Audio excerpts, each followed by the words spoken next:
तो अभी तक हमने काफ़ी सारे सब्जेक्ट्स की स्ट्रैटेजी कवर करी, polity, economy, environment, ecology, geography. इस पर्टिकुलर वीडियो में बात करने वाले हैं हिस्ट्री की। और जब मैं कहता हूं हिस्ट्री तो यहाँ पे एंशियंट, मिडिवल, मॉडर्न हिस्ट्री और आर्ट एंड कल्चर, चारों सब्जेक्ट्स की एक साथ बात करेंगे। क्या क्वेश्चंस बने, मेंस में क्या क्वेश्चंस बने, और आगे किस तरीके से 2022, 23 और 24 के लिए तैयारी करनी है, वो सारी बातें इस पर्टिकुलर वीडियो में करेंगे। प्रेजेंटेड बाय मी मुदत गुप्ता। अनअकैडमी में सब्सक्राइब करने के लिए you have to use the referral code Mudit Gupta 10% discount के लिए। 3 नवंबर से नए बैचेस शुरू हो रहे हैं इंग्लिश, हिंदी और बायलिंगुअल भाषा में, जहां पे अनअकैडमी के टॉप एजुकेटर्स पूरा सिलेबस कवर कराएंगे प्री मेंस इंटरव्यू के पॉइंट ऑफ व्यू से। 3 नवंबर से बैचेस शुरू हो रहे हैं। संडे को सुबह 11 बजे कॉम्बैट होगा। हर संडे 11 बजे कॉम्बैट होता है, आपको नोट कर लेना, वो तो होता ही है, and you have to attempt that quiz. साथ के साथ अगर आप ऑप्शनल, आइकॉनिक और जीएस का सब्सक्रिप्शन लेते हो तो आपको 35% का डिस्काउंट मिलेगा 10% रेफरल कोड यूज करके, एंड 25% कॉम्बो सब्सक्रिप्शन पे। ऑल्सो 45,000 की टेस्ट सीरीज एब्सोल्युटली फ्री अगर आप एक साल या उससे ज़्यादा के लिए सब्सक्राइब करते हो। ऑप्शनल के कई सारे बैचेस शुरू हो रहे हैं, एंड हमारी डेली टेस्ट सीरीज शुरू हो रही है जिसका नाम है चुनौती डेली स्टैटिक क्विज 3.0, जो कि मंडे टू फ्राइडे सुबह 11:30 बजे हुआ करेगी। So you have to subscribe to Unacademy for live mentorship program, and let's crack it. Subject wise breakup हम ऑलरेडी देख चुके हैं। अगर हम बात करें हिस्ट्री की तो 4 क्वेश्चन इस बार एंशिएंट हिस्ट्री से बनते हैं, 3 क्वेश्चन मेडिवल हिस्ट्री से, 9 क्वेश्चन मॉडर्न हिस्ट्री से और 5 आर्ट एंड कल्चर से। अगर इन सबको हम ऐड कर दें तो टोटल 21 क्वेश्चंस हैं जो हिस्ट्री से आते हैं। मतलब कि out of all the subjects history का इधर मैक्सिमम वेटेज रहा। 21 क्वेश्चंस हिस्ट्री से बनते हैं, that is approximately 1/5 of the paper. अगर हम इन्हीं सब्जेक्ट्स का पिछले 5 साल में ट्रेंड देखें तो 2017 में 14 क्वेश्चन थे, 2018 में 21, 2019 में 15 क्वेश्चन, 2020 में 20 और 2021 में 21। अब इसका मतलब ये नहीं है कि 2022 में 22 सवाल आएंगे सर ये तो ट्रेंड हमने पकड़ लिया, नहीं, ऐसा नहीं है। राइट, ऑन एन एवरेज हर साल 18 सवाल हिस्ट्री से बनते हैं, दैट इज आपके 36 marks including art and culture history पे डिपेंड करते हैं। यहां पे सबसे बड़ा चैलेंज क्या है इस बार हिस्ट्री में? सबसे बड़ा चैलेंज ये था कि बहुत से सवाल ऐसे थे जो स्टैंडर्ड सोर्सेज से तो नहीं आए थे, लेकिन ऐसे क्वेश्चंस पूछे गए थे जो अखबार में रहे हैं। कोई इवेंट, कोई एक्सकवेशन, कोई particular historic significant site news में रही है। तो इस बार यूपीएससी ने हिस्ट्री को काफी ज्यादा डायनेमिक और करंट ओरिएंटेड बनाया और ऐसी चीजों से सवाल पूछे जो अखबार में काफी ज्यादा रही हैं। देखेंगे हम, अभी मैं आपको क्वेश्चंस दिखाऊंगा तो आपको समझ आएगा कि जो हम हिस्ट्री को परसीव करते थे कि हाँ सीधा एक किताब पढ़ लो तो अपना हिस्ट्री पूरा निकल जाएगा, इस बार यूपीएससी ने उस ट्रेंड को चेंज करने की और चैलेंज करने की कोशिश करी है। Let us see question by question. पहला क्वेश्चन था with reference to medieval India, which of the following is correct in ascending order in terms of size. इनके साइज के हिसाब से हमें इन्हें अरेंज करना था, परगना, सरकार और सूबा को। अगेन थोड़ा सा आसान क्वेश्चन है। अपनी 12th क्लास की जो मेडिवियल हिस्ट्री की एनसीईआरटी है, नए वाला एडिशन, उसके पेज नंबर 218 पे इसका हमारे को वर्बेटिम आंसर मिल जाएगा। यूजुअली एस्पिरेंट कहते हैं sir medieval history, ancient history छोड़ देते हैं, लेकिन इस बार देखो 7 क्वेश्चन, मतलब कि 14 नंबर एंशिएंट मेडिवल से निकलते हैं। अब या तो आपका बाकी सब्जेक्ट्स इतने ज्यादा स्ट्रांग हो कि आप वहां से 20-25 नंबर एक्स्ट्रा गेन कर लोगे। अगर आपके बाकी सब्जेक्ट्स भी नॉर्मल हैं तो फिर एंशिएंट मेडिवल छोड़ने का कोई सेंस बनता नहीं है, क्योंकि आधे आधे नंबर से भी सिलेक्शन रुकता है और 14 नंबर तो फिर बहुत बड़ा मार्जिन होता है यूपीएससी में। राइट, अगला सवाल है मॉडर्न हिस्ट्री से, with reference to the Indian history which of the following statement is correct. The Nizamat of Arcot emerged out of Hyderabad. Mysore kingdom emerged out of Vijayanagara Empire. Rohilkhand kingdom was formed out of the territory occupied by Ahmad Shah Durrani. Again इसका answer A होगा, और ये हमारे को इधर TMH की जो modern history की किताब है बाय सोनाली बंसल एंड स्नेहल त्रिपाठी, ये वाली जो किताब है इसके पेज नंबर 1.19 और 1.38 से मिल जाएगा। जो सेकंड एडिशन है किताब का, वहां से आपको ये क्वेश्चन मिल जाएगा। यहां पे आप 2 मैप्स देखोगे जो मैंने लगाए हुए हैं। इन 2 मैप्स को अगर हम एनालिटिकली पढ़ते तो भी अपना क्वेश्चन सॉल्व हो रहा था। ये 8th क्लास एनसीईआरटी के मैप्स मैंने यहां पे लगा रखे हैं कि देखिए, एक मैप में दिखा रखा है कि ये सिर्फ हैदराबाद है, दूसरे मैप में दिखा रखा है कि जहां पे पहले हैदराबाद था वहां से अब इन्होंने आरकोट जो है अपना कर्नाटक किंगडम भी निकाल दिया है। कहने का मतलब है कि अगर आप ये मैप्स ठीक से पढ़ोगे और इन्फ्रेंस ड्रॉ करोगे तो एनसीईआरटी से आपको काफी कुछ सीखने को मिलेगा। अदरवाइज ये question directly verbatim second edition of TMH modern history by Sonali Bansal Snehal Tripathi से सॉल्व होता है clearly. Right, I am sorry, this was 7th class NCERT. ये 7th क्लास एनसीईआरटी का मैप है, not 8th class, I beg your pardon. From the decline of Guptas until the rise of Harshvardhana in the early 7th century, which one of the following kingdoms were holding power in North India? हमारे को बताना है कि हर्षवर्धन और जो गुप्तास थे उनके बीच में कौन कौन से किंगडम्स हमारे को देखने को मिलते हैं नॉर्थ इंडिया में। ये सवाल जो है एनसीईआरटी में नहीं दिया हुआ, ये सवाल सॉल्व होगा पेज नंबर 104। 11th क्लास की जो एंशिएंट मिडीवल की बुक है तमिलनाडु बोर्ड की, वहां से ये पूरा पूरा सॉल्व होगा। कहने का मतलब है 3 सवाल देखे और 3 सोर्स देखे। एंशिएंट मिडीवल मॉडर्न का एक सवाल देख लिया, बेसिकली ये मिडीवल में ही आ गया है। तो सो मिडीवल के 2 सवाल देख लिए, एक मॉडर्न हिस्ट्री का सवाल देख लिया। तो तमिलनाडु की बुक से एक सवाल सॉल्व हो रहा है, एक एनसीईआरटी से और एक टीएमएच की किताब से। ठीक है, और देखते हैं। According to the Portuguese writer Nunes, the women in Vijayanagar empire were expert in which of the following areas? इसमें से कौन से एरिया में विजयनगर एम्पायर की महिलाएं जो थी वो एक्सपर्ट थी? अब ये क्वेश्चन आप देखो, ये ज्यादा कहीं मिलेगा नहीं। एक बुक है कृष्णा रेड्डी की, उसमें मिल सकता है, बट अगेन सवाल ये उठता है सर लिमिटेड टाइम है, उसमें कितनी किताबें पढ़ेंगे? ये 4 क्वेश्चन हो गए, चारों में अलग सोर्स यूज हुआ है। तो अब ये थोड़ी ना है कि 20 क्वेश्चन आ रहे हैं तो 20 सोर्स अलग अलग पढ़ेंगे, और ऐसे कब तक? आपको क्या पता कहां से सवाल बनेगा? तो it is impossible for an aspirant to attempt such type of question अगर आपका हिस्ट्री ऑप्शनल नहीं है और आपने कृष्णा रेड्डी नहीं पढ़ी है। बेसिकली ये जो न्यूनीज वाला क्वेश्चन है, इसका रेफरेंस आपको 15 नवंबर 2017 के हिंदू बिजनेस लाइन में मिलेगा। हिंदू अखबार की बात नहीं कर रहा, हिंदू वालों का एक और अखबार आता है जिसका नाम है हिंदू बिजनेस लाइन। उस अखबार में इस पर्टिकुलर क्वेश्चन का रेफरेंस दिया हुआ था। अगेन ह्यूमनली पॉसिबल नहीं है इस चीज को चेस करना, तो ऐसे क्वेश्चन अगर सॉल्व होते हैं तो ठीक, वरना इनको छोड़ना ही बेहतर है। हर क्वेश्चन की तैयारी आप घर से करके नहीं जा सकते। अगला सवाल, it was during the reign of Iltutmish, Genghis Khan के ऊपर सवाल था, मोहम्मद बिन तुगलक और Timur and Devaraya of Vijayanagar two and Vasco da Gama Kerala. ये question again verbatim page number 140 और पेज नंबर 147 क्लास 11th की जो तमिलनाडु बोर्ड की बुक है एंशिएंट मिडीवल हिस्ट्री की, वहां से ये सीधा सीधा सॉल्व हो जाएगा। पूरा का पूरा क्वेश्चन आपको इधर ये स्क्रीनशॉट लगाए, यहां से सॉल्व हो सकता है। ठीक है, consider the following statements. Saint Francis Xavier was founding member of Jesuit order. Saint Francis Xavier died in Goa. The feast of Saint Francis Xavier is celebrated in Goa each year. सवाल उठता है sir ये Saint Francis का question अचानक से क्यों आने लगा? उसका एक कारण है कि सेंट फ्रांसिस का जो इवेंट होता है गोवा में हर साल, वो इस साल कोरोना के चलते ऑनलाइन हुआ था, जिसकी कवरेज हिंदुस्तान टाइम्स ने करी थी।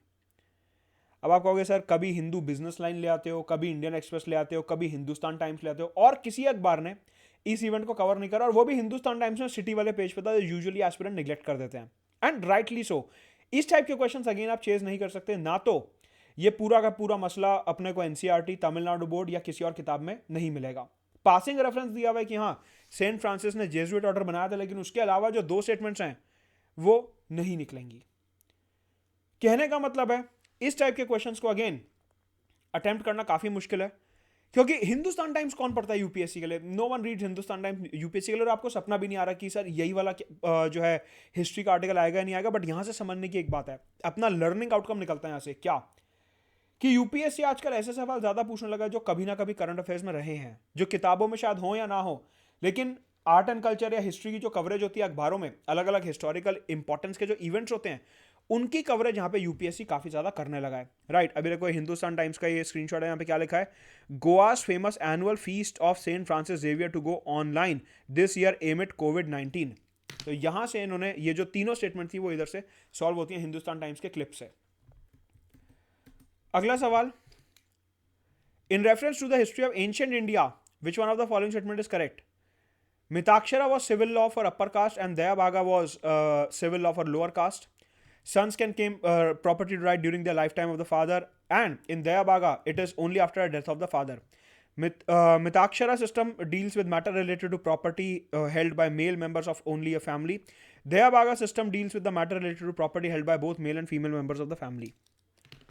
कोशिश करके देखो, ज्यादा किसी किताब में नहीं मिलेगा, लेकिन ये क्यों पूछा गया?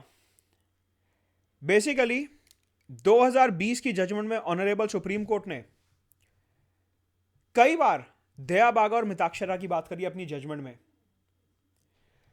इंडियन एक्सप्रेस का ये आर्टिकल जहां पे दया बागा और मिताक्षरा समझा रखा है, जिसमें मिताक्षरा के बारे में तो काफी कुछ दिया हुआ है लेकिन दया बागा के बारे में पासिंग रेफरेंस भी नहीं था। बट पॉइंट बीइंग, यूपीएससी ने सवाल क्यों पूछा? क्योंकि ये इंडियन एक्सप्रेस में आया था, करंट अफेयर्स में रहा है।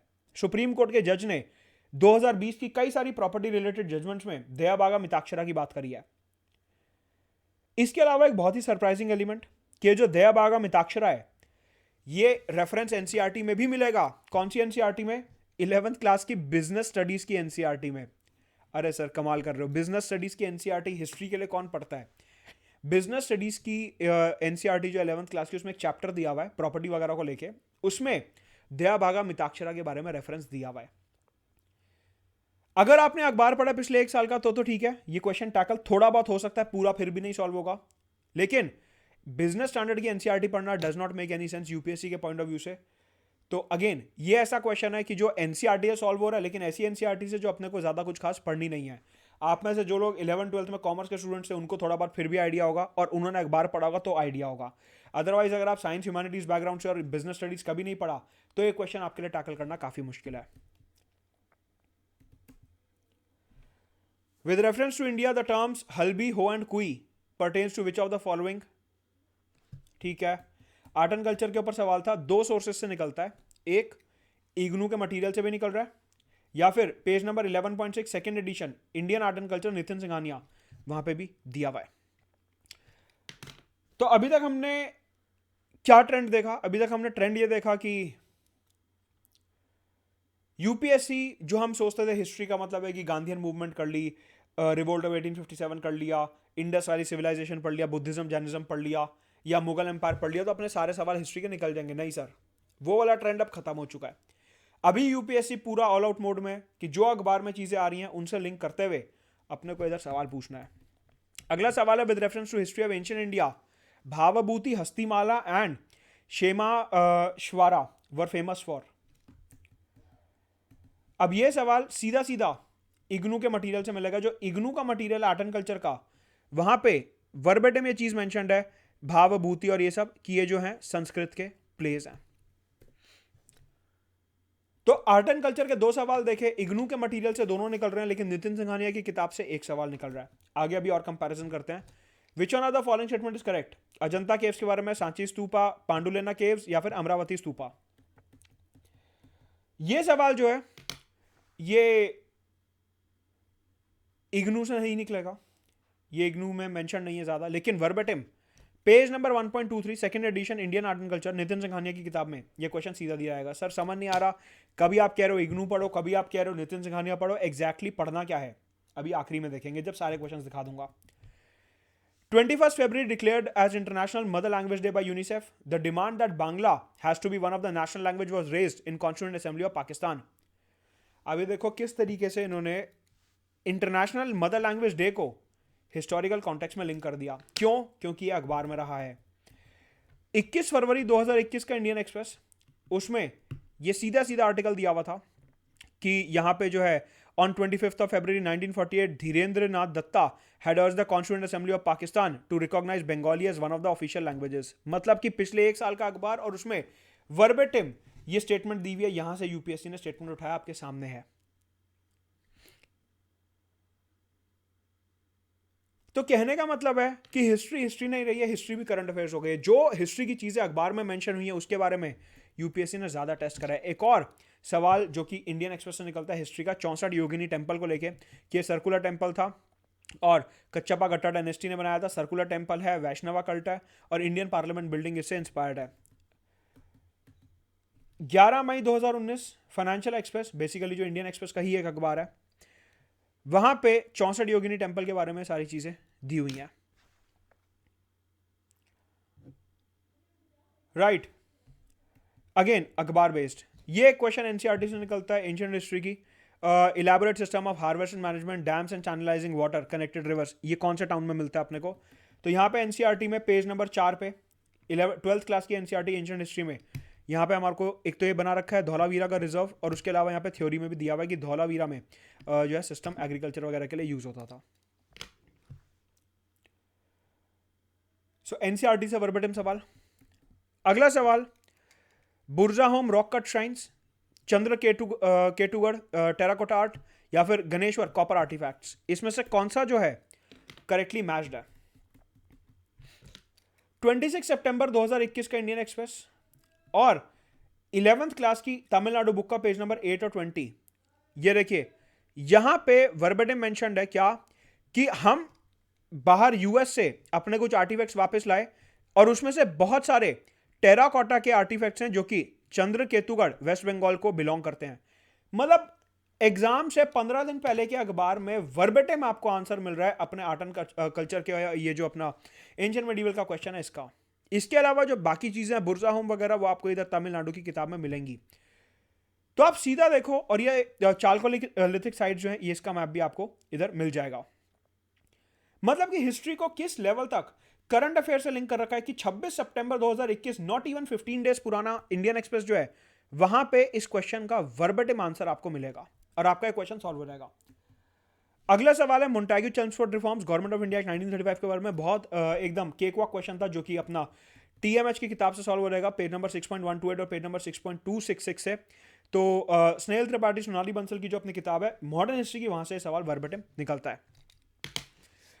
सवाल उठता है कि सर ये स्पेक्ट्रम से भी तो सॉल्व हो सकते हैं सवाल। बिल्कुल सॉल्व हो सकते हैं स्पेक्ट्रम से, जो अपनी स्पेक्ट्रम की किताब आती है मॉडर्न हिस्ट्री की, वहां से भी ये सवाल सॉल्व हो सकते हैं। लेकिन पर्सनली मैं अगर आपको बताऊं, स्पेक्ट्रम मेरे को थोड़ी कम पसंद है क्योंकि वहां पे उन्होंने चीजें कुछ ज्यादा ही कंसाइज कर दी हैं और स्पेक्ट्रम की यूटिलिटी मेंस के पर्सपेक्टिव से मेरे को हल्की सी कम लगती है। मतलब एज अ रीडर, अगर मैं एक रीडर के पॉइंट ऑफ व्यू से बात करूं तो स्पेक्ट्रम जिस तरीके से किताब बनाई गई है मेरे को उसको पढ़ने में कोई बहुत ज्यादा ऐसा एक कंफर्ट या फिर उसको हाथ में लेके जो फॉन्ट है, पेपर क्वालिटी और ये सारी चीजों को देखते हुए मेरे को लगता है कि स्पेक्ट्रम जो है हल्का सा डिफिकल्ट रहता है। प्लस उन्होंने चीजों को कुछ ज्यादा ही कंसाइज में कर दिया, तो उन्होंने ये छोड़ दिया एस्पिरेंट के ऊपर कि आप लाइनों के बीच में खुद रीड करो और उसका मतलब निकालो। वेरास टीएमएच में मेरे को अच्छी बात ये लगती है कि उन्होंने हर चीज को इलेबोरेट कर रखा है। अब ये आपके ऊपर, अगर आप एक ऐसे एस्पिरेंट हो जिसको चीजें शॉर्ट में पसंद है तो आप स्पेक्ट्रम पढ़ सकते हो। अगर आपको हर चीज लिखी हुई चाहिए और आपको लगता है कि जो इन्फ्रेंसेस हैं, जो कंक्लूजन है वो किताब में दिए हुए हो, तो आप टीएमएच की किताब पढ़ सकते हो। मैं पर्सनली टीएमएच की किताब जो है प्रेफर करता हूं।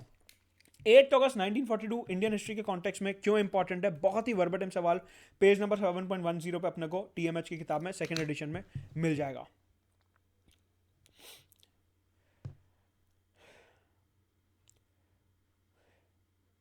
राइट तो एनवायरमेंट आर्ट एंड कल्चर में यूपीएससी ने छठी का दूध याद दिला दिया, लेकिन फिर अब ऐसे आसान सवाल भी आए हैं जो एस्पिरेंट गलत नहीं कर सकता।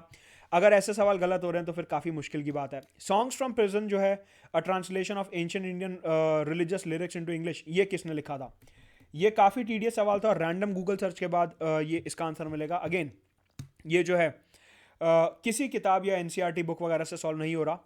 यहाँ पे आपको ये समझना है कि अपनी ये जो कॉलेज टाइप अप्रोच होती है कि मैं एग्जाम से एक दिन पहले पढ़ लूंगा, एक महीना पहले पढ़ लूंगा या फिर एक किताब पढ़ लूंगा तो अपना हो जाएगा, हम हर सब्जेक्ट में देखते आ रहे हैं कि सिर्फ एक सोर्स पढ़ के अपना ये जो एग्जाम है पूरा नहीं निकलेगा। Which of the following was associated as secretary with Hindu female school and Bethune female school? Again verbatim सवाल अपने को एनसीईआरटी इधर टीएमएच की किताब से मिलेगा, पेज नंबर 5.12 पे। राइट अगला सवाल एक और टीएमएच की किताब से निकलता है, शाहनवाज खान, प्रेम कुमार सहगल और गुरबख्श सिंह ढिल्लों को लेके कि इनको हिस्ट्री में क्यों याद किया जाता है, कॉलोनियल कॉन्टेक्स्ट में क्यों याद किया जाता है। पेज नंबर 7.37 पे वर्बेटिम आंसर आपको मिलेगा कि क्यों इन्हें जो है आईएनए के कॉन्टेक्स्ट में याद किया जाता है। In the first quarter of 17th century, in which of the following factories where the English East India Company were located? Broach, Chicacole या त्रिकिनोपोली, कहां पे इंग्लिश फैक्ट्रीज लोकेटेड थी? अब इसका जो आंसर है वो कहीं पे डायरेक्टली अवेलेबल नहीं है। बहुत ज्यादा दिमाग लगाने के बाद आपको समझ आएगा कि चिकाकोल जो है पहले हैदराबाद का पार्ट था और फिर हैदराबाद और ब्रिटिश ने एक अलायंस बना लिया था एंग्लो मैसूर वॉर के टाइम पे। तो वहां से आप ये एक लॉजिक लगा सकते हो कि हाँ ब्रिटिश ने चिकाकोल में अपनी फैक्ट्री शायद बनाई होगी। लेकिन डायरेक्टली कहीं पे भी किसी भी किताब में, चाहे वो टीएमएच की किताब हो, स्पेक्ट्रम की किताब हो या एनसीईआरटी हो, आपको वर्बेटिम इस क्वेश्चन का आंसर कहीं नहीं मिलेगा। तो अगेन जब आप ये वॉर्स वगैरह पढ़ रहे हो तो यहां पे आपको काफी डिटेल में लॉजिकल डिडक्शंस लगाने पड़ेंगे।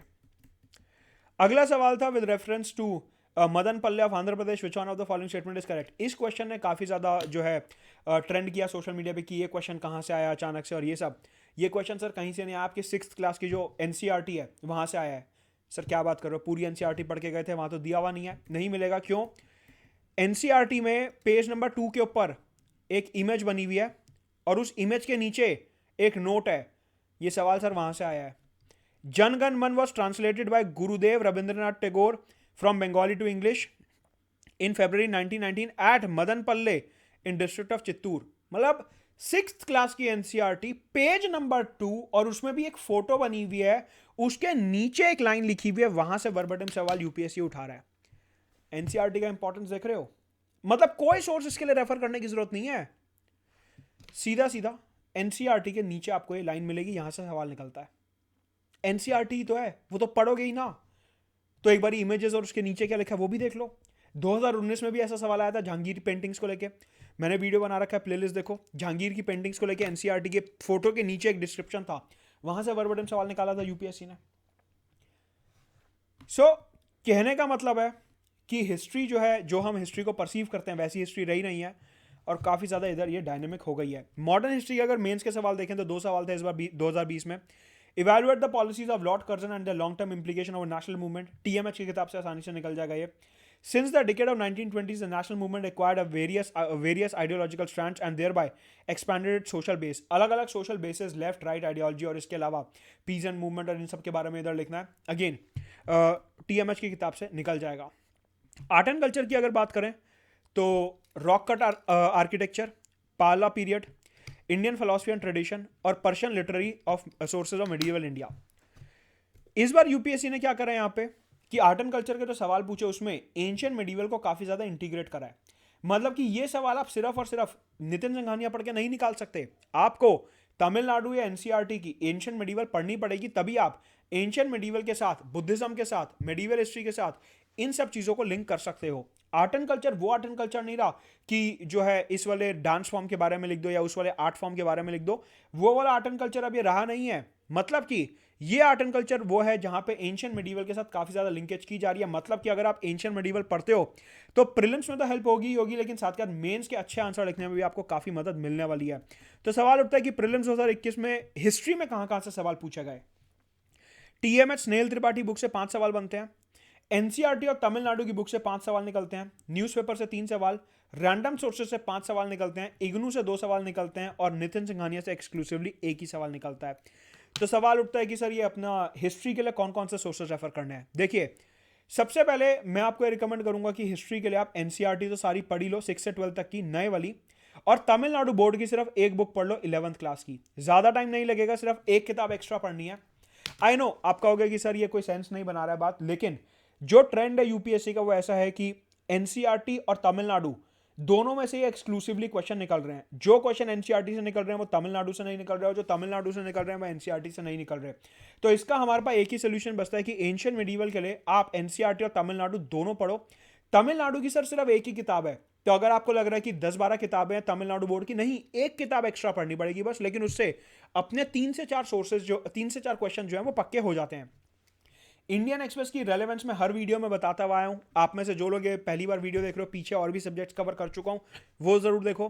बाकी मॉडर्न हिस्ट्री के लिए टीएमएच स्नेहल त्रिपाठी सोनाली बंसल पढ़ लो, मेरे हिसाब से वो प्री मेंस के लिए सही है। नितिन सिंघानिया इग्नू में से कोई एक सोर्स चूज करना है, ये मैं आपके ऊपर छोड़ता हूं कि आप नितिन सिंघानिया से पढ़ना चाहते हो या इग्नू से पढ़ना चाहते हो। दोनों ही सोर्सेस से सवाल निकलते हैं प्री मेंस दोनों में, तो यहां पे आपकी पर्सनल चॉइस है, आपको जो इजीली अवेलेबल हो आप वो पढ़ सकते हो। सवाल उठता है सर वर्ल्ड हिस्ट्री और पोस्ट इंडिपेंडेंस इंडिया के लिए क्या करना है। एनसीईआरटी तो आप पढ़ ही रहे हो 6 से 12 तक की नए वाली। देखो ये नए पुराने का जो डिमार्केशन होता है ना एनसीईआरटी का, ये कहीं ना कहीं खत्म हो चुका है। अभी मैंने आपको दिखाया कि मोस्टली जो एनसीईआरटी के सवाल निकल रहे हैं वो नई वाली एनसीईआरटी से निकल रहे हैं। तो इट्स बेटर कि आप नए वाली एनसीईआरटी पढ़ो। अगर पुरानी अवेलेबल नहीं है, पुरानी अवेलेबल है पुरानी पढ़ लो, लेकिन अगर नए वाली अवेलेबल है तो नई पढ़ लो, कोई ज्यादा फर्क नहीं है। क्वेश्चन तो नई वाली से भी निकल रहे हैं। इसके अलावा वर्ल्ड हिस्ट्री की अगर बात करते हैं तो अर्जुन देव की ओरिएंट ब्लैक स्वॉन पब्लिकेशन की एक वर्ल्ड हिस्ट्री की किताब आती है, ये मेरे को पर्सनली अच्छी लगती है। क्वेश्चंस भी निकलते हैं, पतली सी किताब है, कोई बहुत मोटी किताब नहीं है, आसानी से आप 1.5 से 2 हफ्ते में इसे कवर कर सकते हो, तो ये पढ़ लो। बाकी पोस्ट इंडिपेंडेंस इंडिया के लिए टीएमएच की किताब आती है, वो पढ़ लो। पोस्ट इंडिपेंडेंस इंडिया एनसीईआरटी से तो काफी अच्छे से कवर हो गई होगा, लेकिन इसके साथ साथ टीएमएच पब्लिकेशन की जो किताब है वो भी आप पढ़ सकते हो यहाँ पे, राइट।